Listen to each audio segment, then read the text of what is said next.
الحمد لله نحمده ونستعينه ونستغفره ونستهديه ونتوكل عليه ونعوذ بالله من شرور أنفسنا ومن سيئات أعمالنا إنه من يهديه الله فلا مضل له ومن يضلل فلا هادي له وأشهد أن لا إله إلا الله وحده لا شريك له وأشهد أن سيدنا ونبينا محمدا عبده ورسوله سفيه وخليله بلغ الرسالة وأدى الأمانة ونصح الأمة كشف الغمة وجاهد في الله حق جهاده حتى أتاه اليقين. أما بعد ولا ليال waxaan gudaha uga jirnaa riyooyinkii iyo dadweynuhu ayna soo weydiinayeen riyooyinkaas oo aad u kala duwan ayaan dhexda uga jirnaa.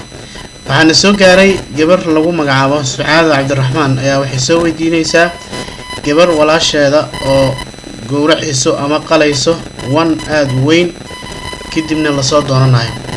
riyadaas fasirkeeda wuxuu noqonayaa dhowr qaybood ayuu isku jiraa.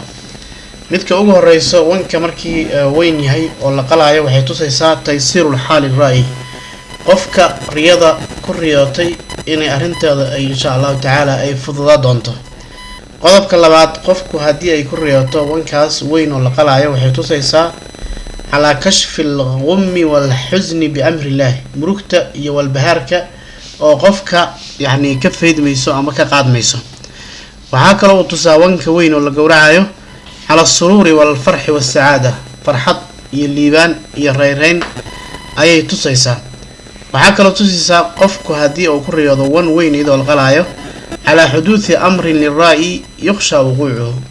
أرين إني دعيسو أرين تاسو دعيسو قفك الرأي أو الرياضي إسلام مركزنا ومركه هرب أو كبقاي يعني أرين أو مركه هرب كبقاي يعني دعدو أي دعي دونتو.